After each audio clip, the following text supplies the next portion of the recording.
Assalamualaikum warahmatullahi wabarakatuh.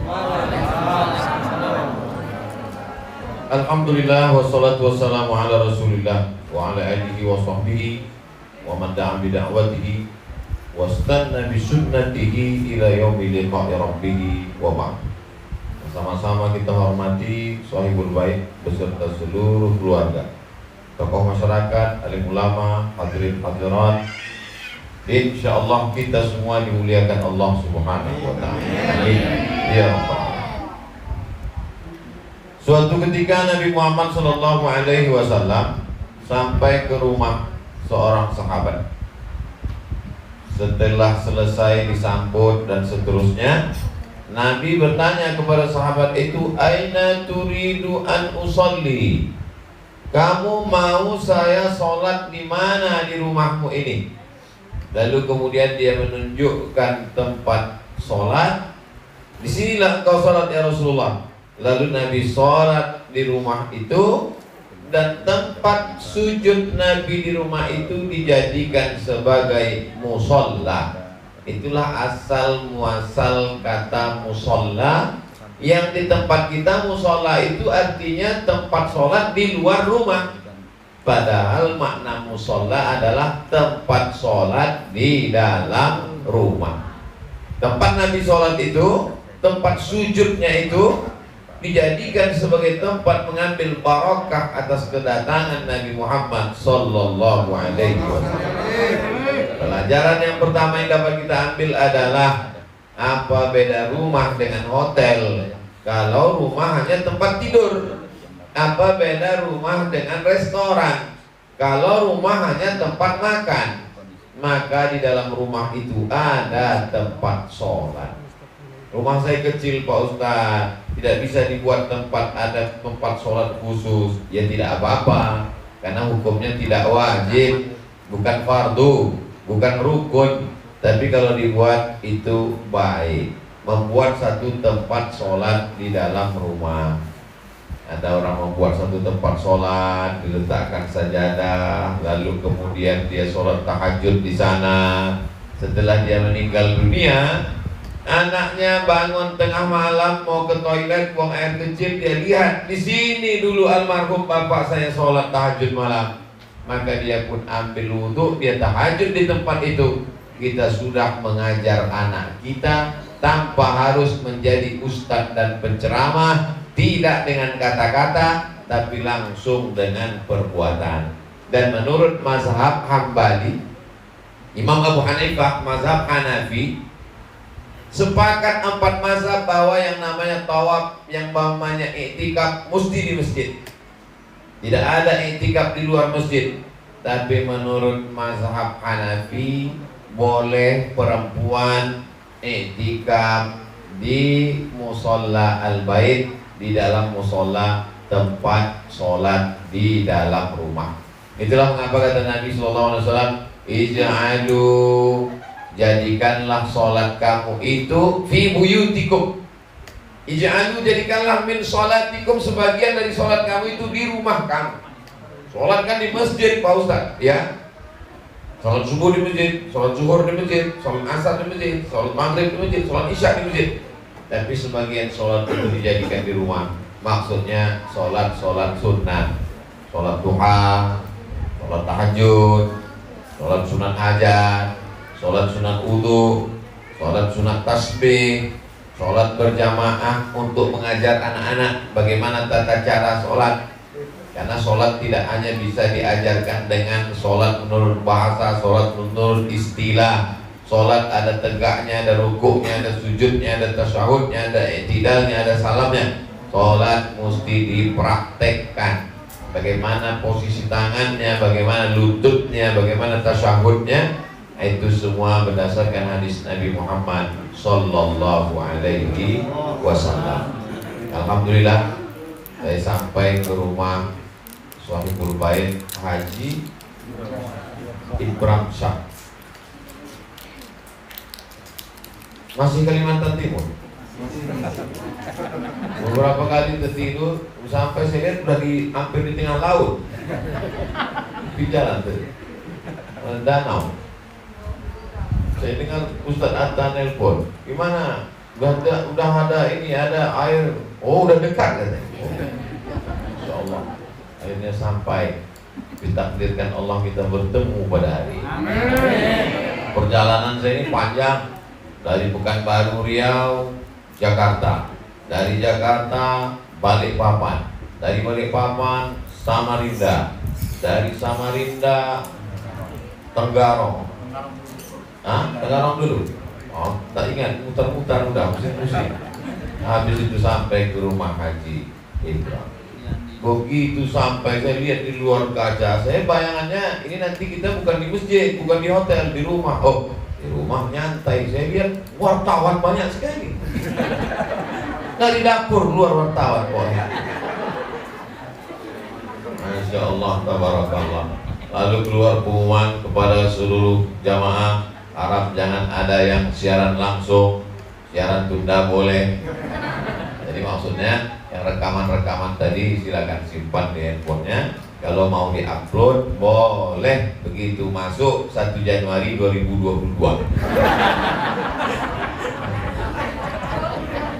Bapak Ibu yang dimuliakan Allah Subhanahu wa taala. Ini pelajaran pertama yang kita ambil dari hadis Nabi Muhammad sallallahu alaihi wasallam adalah bagaimana di rumah kita itu ada tempat sholatnya. Terserah mau di dalam kamar itu ada pojoknya. Mudah-mudahan kita diberikan Allah rezeki sehingga rumah kita itu nanti besar sebesar lapangan sepak bola. Saya mau mancing aja, tidak meminta supaya diaminkan. Kalau saya justru berpikir kalau sebesar lapangan sepak bola ngepelnya siapa? Tapi karena ibu-ibu sudah mengaminkan, disetujui oleh para malaikat, insya Allah terkabul. Amin. Tapi jangan lupa bahwa di dalam itu ada tempat sholat, bukan shomat. Tempat sholat. Tempat sholat ini di kursi. Masya Allah, besar sekali kursinya. Bisa berdua saya di sini. Bapak Ibu yang dimuliakan Allah Subhanahu wa taala, jangan jadikan la taj'alu buyutakum qubura. Jangan jadikan rumah kamu kuburan. Kenapa bisa jadi rumah kuburan? Karena orangnya mati. Kenapa orangnya mati? Karena tidak mengingat Allah. Masalul ladzi yadhkurullah wal ladzi la yadhkurullah. Perumpamaan orang yang ingat Allah dengan orang yang tidak ingat Allah, kamatsalil hayy wal mayyit, seperti orang hidup dan orang mayit. Mayit orang mati. Apa tanda orang hidup? Makan, kambing pun makan. Apa tanda orang hidup? Berjalan, kucing pun berjalan. Apa tanda orang hidup? Ngomong, ayam pun ngomong. Lalu apa tanda orang hidup? Orang hidup adalah orang berzikir. Siapa itu orang hidup? Orang yang berzikir. Maka orang yang tidak berzikir berarti mantul. Jadi kalau suami ibu tidak berzikir, berapa lama lah ibu menikah dengan zombie? Jadi kalau istri bapak tidak berzikir, berarti selama ini bapak tidur dengan kuntilanak. Jangan heran kalau anaknya jadi tuyul, karena tidak berzikir mengingat Allah Subhanahu wa taala. Oleh sebab itu, rumah jadikan rumah yang berzikir. Anak jadikan anak yang berzikir. Keluarga berzikir. Masuk ke dalam rumah ini kita berzikir atau tidak? Berzikir. Saya kalau masuk ke rumah ini berzikir. Kenapa? Karena langsung melihat gambar orang yang sedang berzikir.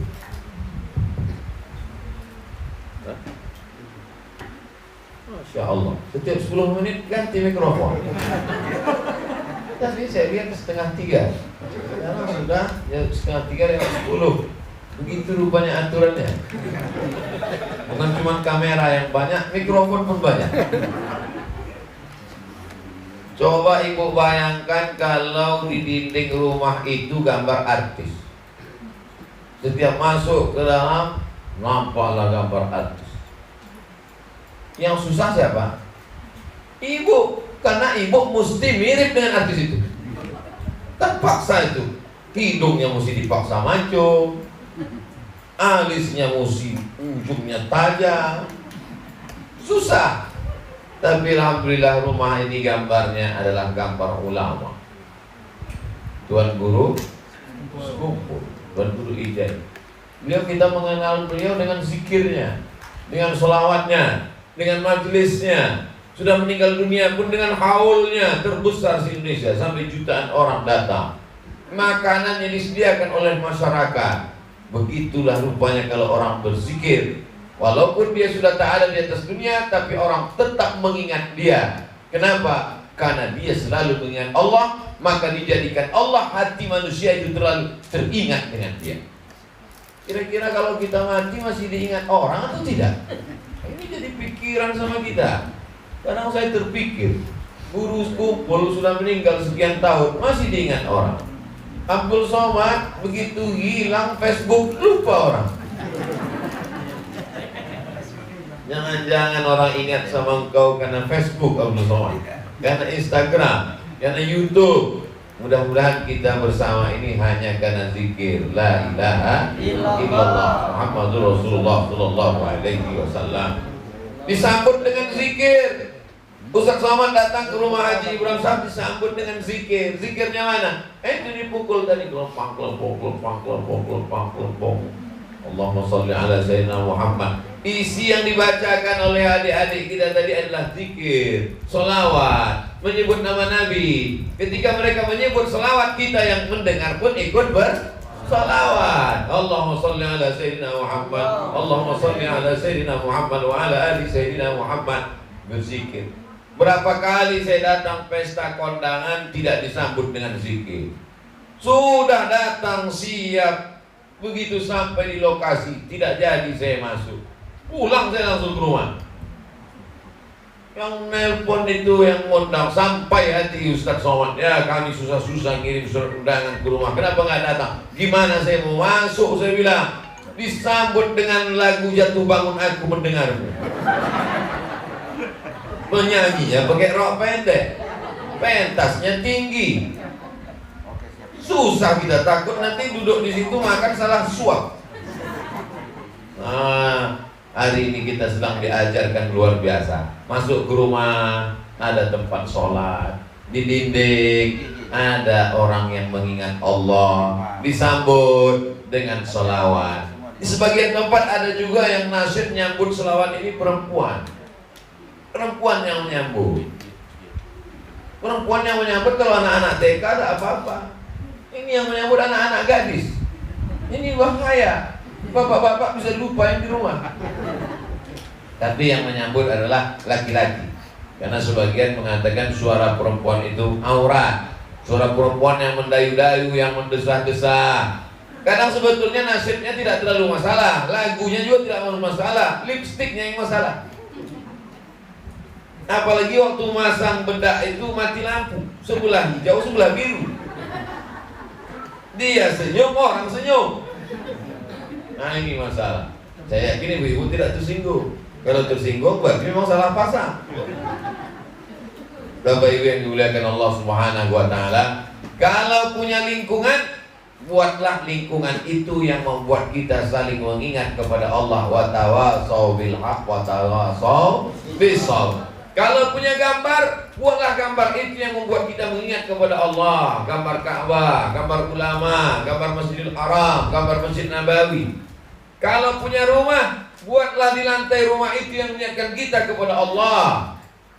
Kalau punya handphone Pak Ustaz, buatlah gambar handphone itu yang mengingatkan kita kepada Allah. Saya dulu handphone saya, kalau saya lihat ingat saya kepada Allah. Gambar apa? Gambar liang lahat. Saya pergi ke acara pemakaman ketua masjid meninggal. Begitu sampai di tempat pemakaman, saya lihat sunyi, berdua sama tukang gali kubur. Katanya ada yang meninggal Pak. Iya. Mana? Belum datang.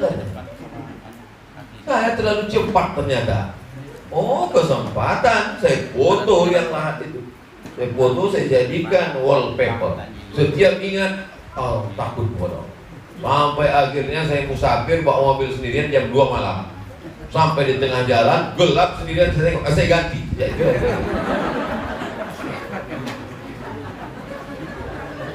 Nada panggilan, nada dering yang mengingatkan kepada Allah. Sallallahu ala Muhammad sallallahu alaihi wasallam. Bagus.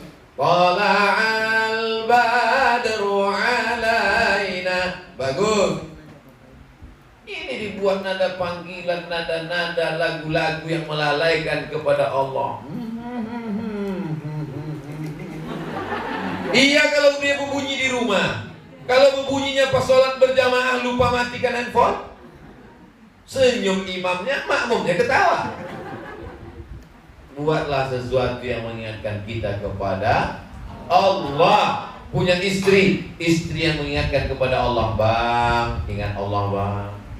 Ini abang nampaknya udah batuk-batuk, jangan-jangan gak sampai hari Jumat.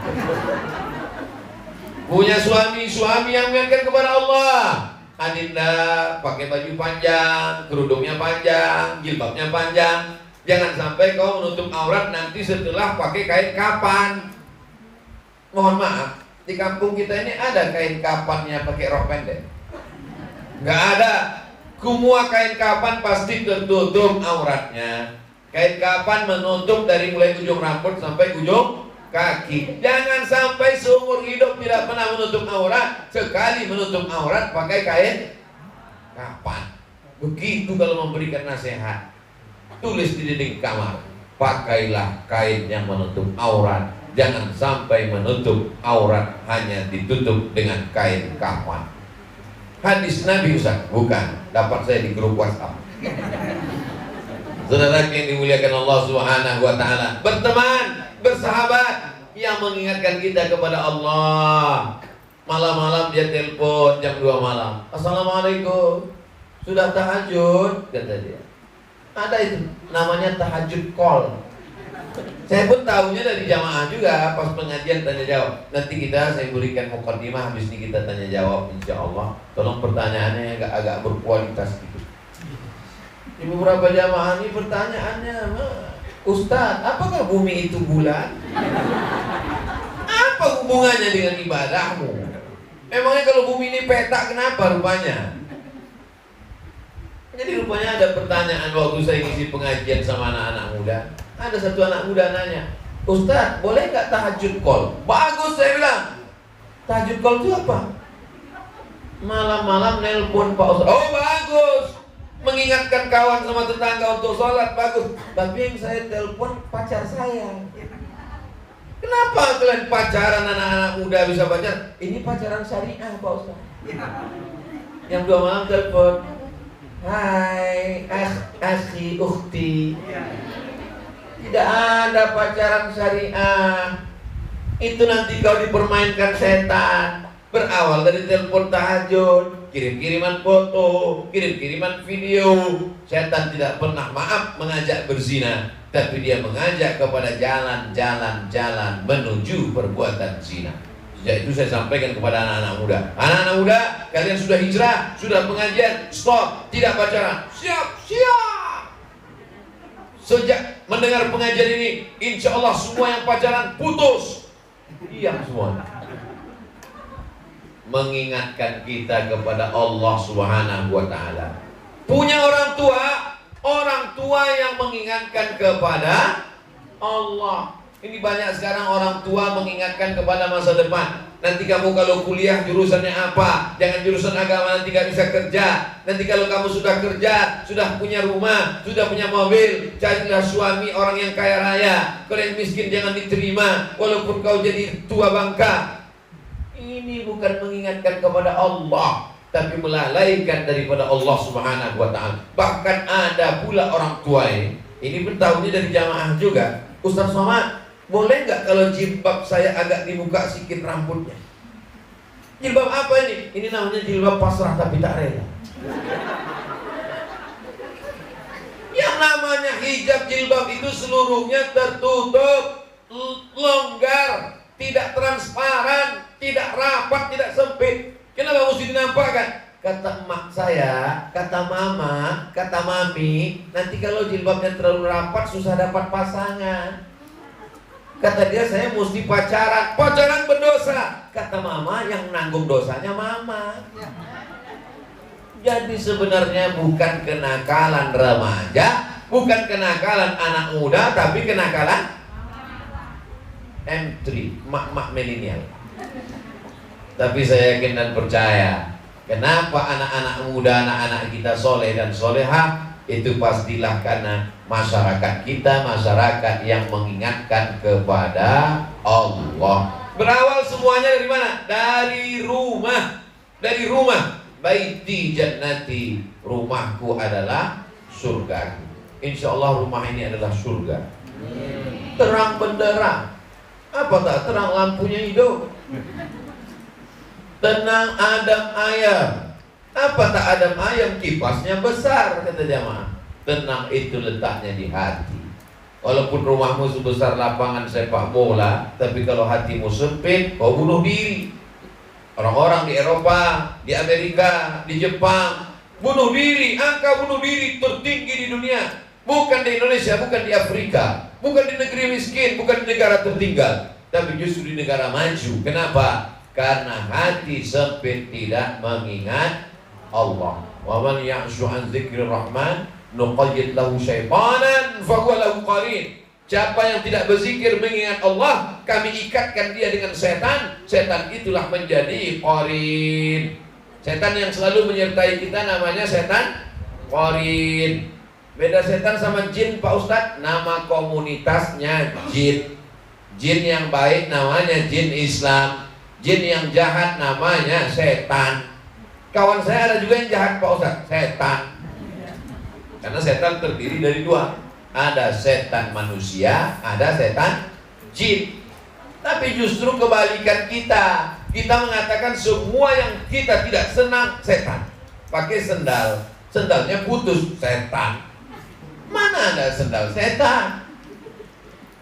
Masuk kucing ke rumah, nabrak tempat air minum, kucing setan.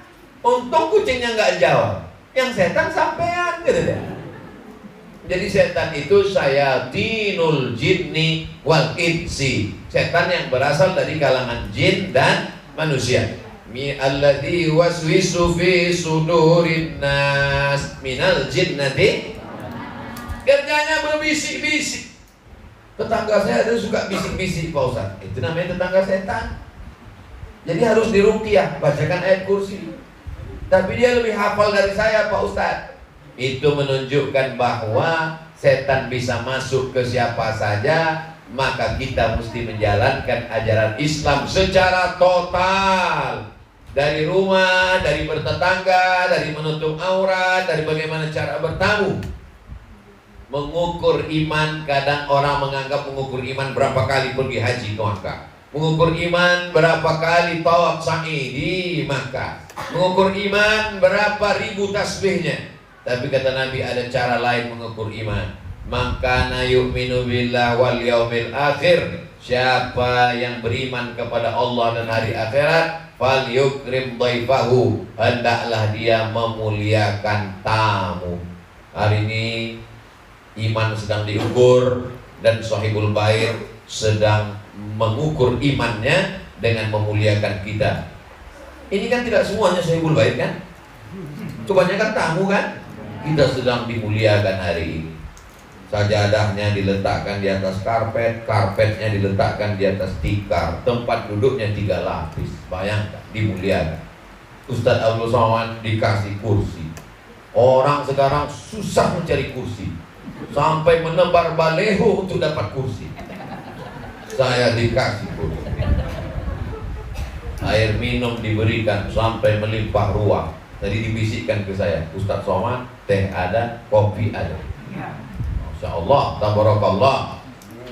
Kopi tidak saya ambil, teh tidak saya ambil. Yang saya ambil cuci tangan, hand sanitizer, tisu disiapkan lengkap. Ada tisu kering, ada tisu basah. Setahu saya tisu basah ini untuk anak kecil, bayi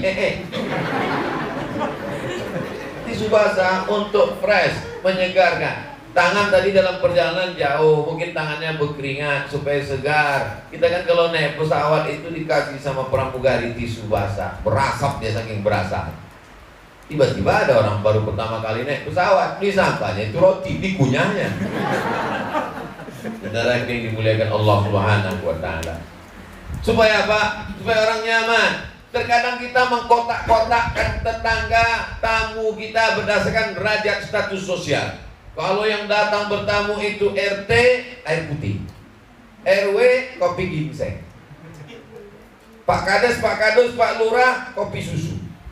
Padahal derajat manusia ini sama. Semua manusia ini dari tanah. Oh, jadi semua manusia dari tanah, Pak Ustadz? Iya. Kalau memang semua manusia dari tanah, kenapa sifatnya tidak sama? Iya, karena memang tanah tidak sama. Tetangga saya itu selalu mengganggu, berarti dari tanah sengketa. Saudara yang dimuliakan Allah Subhanahu wa Ta'ala.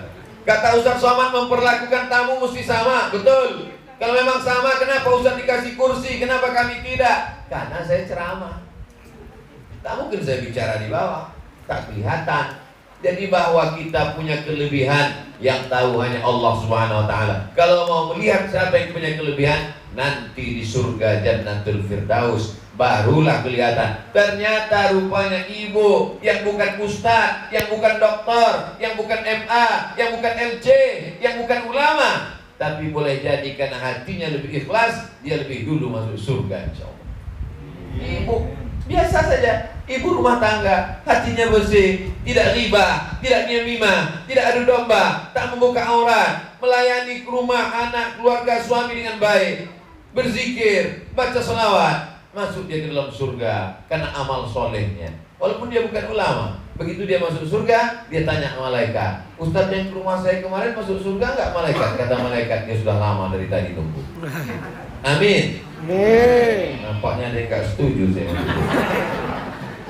Bapak Ibu yang dimuliakan Allah Subhanahu wa Ta'ala, hidup di dunia ini hanya sekejap saja.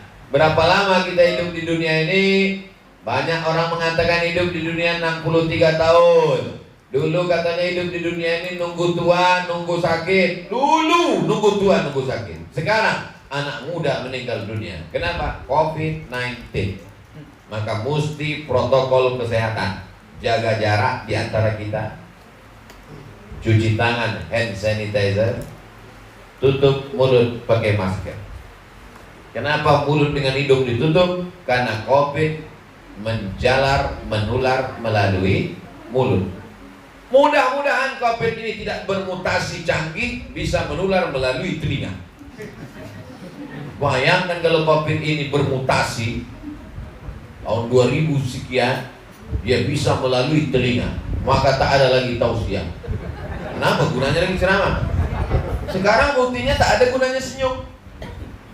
Dulu kita kalau mau foto, senyum, smile, semuanya nyebut buncis, buncis. Sekarang tak ada lagi gunanya. Kenapa? Karena mulut tertutup. Mau senyum, mau tidak, mau nampak gigi, mau tidak, mana orang tahu. Tapi insya Allah, karena kita banyak berzikir dan berdoa, COVID itu akan segera mudik pulang kampung. Kabarnya dia tidak pulang kampung ini karena ada larangan mudik. Saudaraku yang dimuliakan Allah Subhanahu wa Ta'ala, hidup ini sementara. Sampai berapa lama lah kita hidup ini? Sampai matahari redup, kita pun lanjut perjalanan. Panas terik, mampir sebentar di bawah pohon kayu rindang untuk menunggu matahari redup. Begitu matahari redup, kita lanjutkan perjalanan. Perjalanan kita ini yang panjang. Hidup singkat, perjalanan panjang. Dari Pekanbaru ke Jakarta, dari Jakarta ke Balikpapan, dari Balikpapan ke Tenggarong, dari Tenggarong ke Samarinda. Begitu juga dalam perjalanan kita dari alam roh. Kalau ada di antara Bapak Ibu yang terbersit, terlintas di hatinya, saya sepertinya pernah melihat Ustadz Somad, tapi kan saya baru pertama kemarin Ustadz datang. Ya. Pertama kali? Pertama kali. Kok sepertinya pernah melihat Bapak? Berarti kita pernah ketemu di alam roh. Waktu itu roh kita papasan, entah lagi belanja di pasar atau di mall. Belum masuk ke dalam jasad. Kalau pernah merasa melihat orang tidak satu sekolah, tidak satu kampung, bukan keluarga, bukan teman, bukan sahabat, seperti pernah ketemu, sesungguhnya roh kita pernah berpapasan di alam roh. Tapi nggak bisa ngomong gitu sama Pak Polisi. Pas kita ketemu, loh, seperti kita pernah ketemu. Iya, aku kan yang menilang kau kemarin.